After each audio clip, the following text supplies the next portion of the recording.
What's going on, guys, and welcome back to the channel. Today I'm going to be doing a video on my 2018. This is a 10-speed Whipple S550. Most of you that are subscribed to the channel have already seen this car, but for those of you that haven't, this one has got the Gen 5 3.0 liter Whipple. It's on 93, and I think it's got the 3875 pulley. I'm going to check just to make sure. And I had quite a few people asking me for reviews on the kit, like I did with my other turbo car, as far as the on3 kit.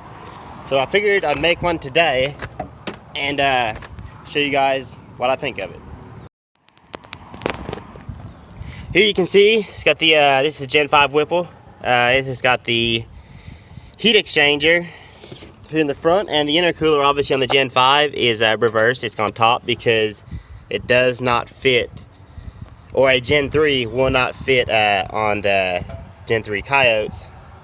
Gen 3 Whipple will not fit on the Gen 3 Coyotes because of the direct injection down there. It just does not fit. There's not enough room. So that's why they made the Gen 5. And I have no issues at all with the Gen 5. Like I said, this Gen 5 is not going to be staying on this car, which is why I'm filming this today. Most of you know I'm going single turbo on this one, and always have planned on going single turbo. She's got the 3875 pulley. So it is on 93, but I've got the DW400 drop-in pump. It is not a return fuel system. And I did try running E85 on that pulley, and it was draining the rails, so I had to jump back to 93. It simply could not handle it.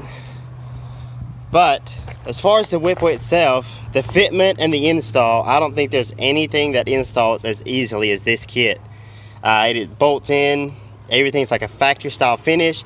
The only thing that a lot of people, or I hear some people kind of complain about, is you know, these are a screw type and they don't wind like your normal Supercharged. It's like the ultimate sleeper kit.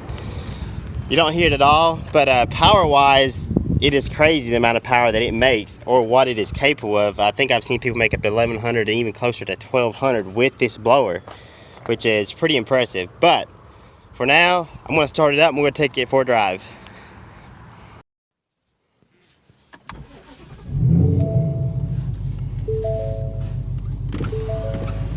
One drag tire so I get the tire pressure fault, and you can tell how I've been driving lately.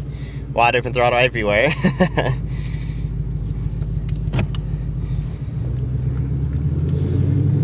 Like here, part throttle, anything like that, no one can ever even know that it's supercharged. And the factory like finish, it's not really any way to even tell outside the car that it is supercharged, minus coming up to the grill and looking really close and trying to find the heat exchanger. But we're gonna do a couple pulls here with it and see how it does.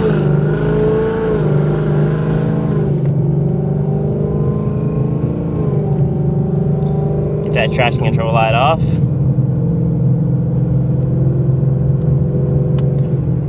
And I'm not on aggressive timing yet. I'm running around 17, 18 degrees of timing, which is not super aggressive for my boost level. But we'll give it about a 40 roll and see what it does. I know most of you guys from the channel earlier have been at least wanting to see a couple pulls of it.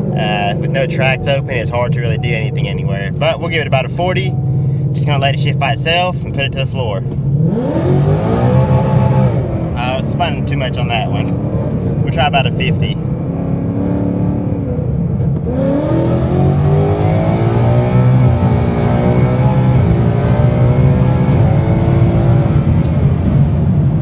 It's crazy how fast it accelerates. And another thing that I noticed is when I jump, my brother's got a 2016. He's got a Gen 3 Whipple on his Mustang GT.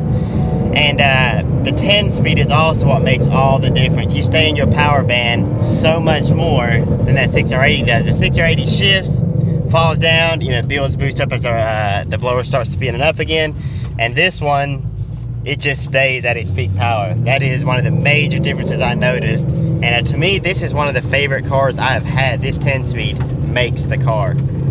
But the Whipple, also, like I said, I'm a turbo guy, always been a turbo guy, but the simplicity of that Whipple, if you're wanting to make 6, 7, 800, 900 horsepower, bolt it on in one day, be good to go, run it as a daily driver, you just about cannot beat the Whipple setup. Because I mean, you don't have to take the exhaust manifolds off, You know, like for instance the turbo setup where you have to redo all that. You don't have any boost piping to plumb. Literally bolt it on, be done, don't even touch it again. That is what I like about it, and I would definitely recommend the Whipple out of any of the blowers over, I like Whipple over Supercharged, Paxton's, you know, Vortec, any of those, or even the VMP blowers.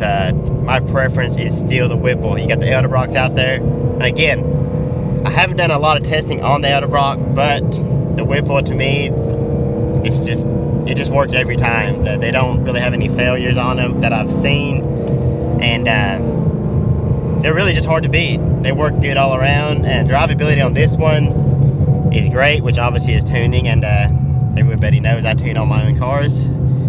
So we'll try one more roll up here. We're gonna try about we'll try about another 50, see if it can hold. But you'll notice on the decel, it kind of pops on decel. I did that on purpose in the tune. It's not trying to blow up like some people might think. So we're gonna come up here.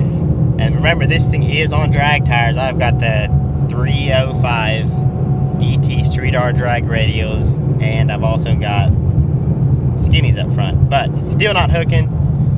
But we'll give it another try about 45 and see what it does.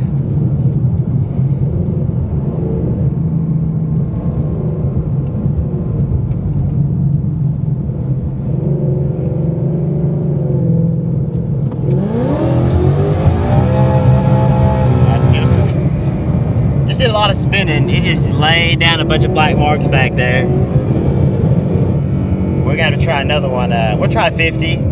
And what's crazy is this is just on 93. If I were to throw a fuel system in this thing, bigger injectors, it would be insane the amount of power that this blower can make. We're gonna have to go for 50 this time.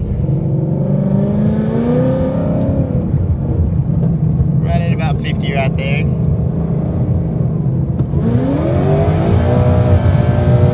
Still skating though.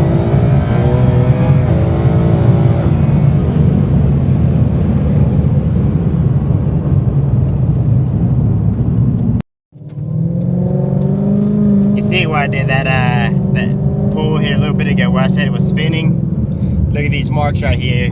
I laid into it right here, and you see it just laid rubber down the whole way up here till I laid out. See the obviously the drag radial marks.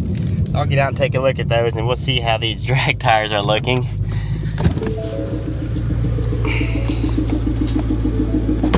See how much tread we got. Oh, we've got quite a bit of tread left, but probably would need to lower the tire pressure a little bit to get the hook a little better, because out here is where I got into it, and it just laid down rubber all the way across here. And even there at 50, if I were to go up there to the other side, it was still laying rubber down.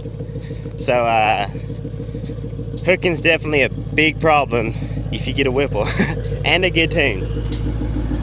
But that's probably going to be the end of this video. I just kind of want to show you guys what I think of it, and my choice. No complaints on the Whipple. The install is one of the easiest installs I've done on a blower.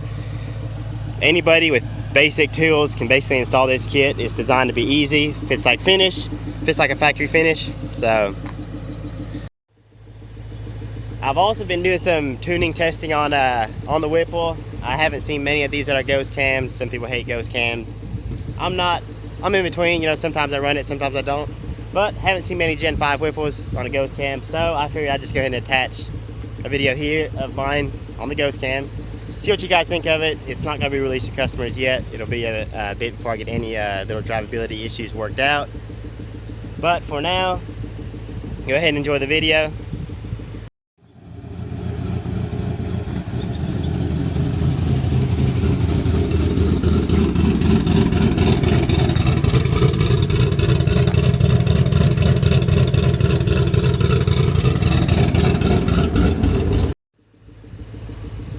That is going to be all for today. Hope you guys liked the video. Share it, hit the thumbs up, and hit that subscribe. And I've got some pretty big news coming up soon on the other car, so stay tuned for that, and I will see you guys next time.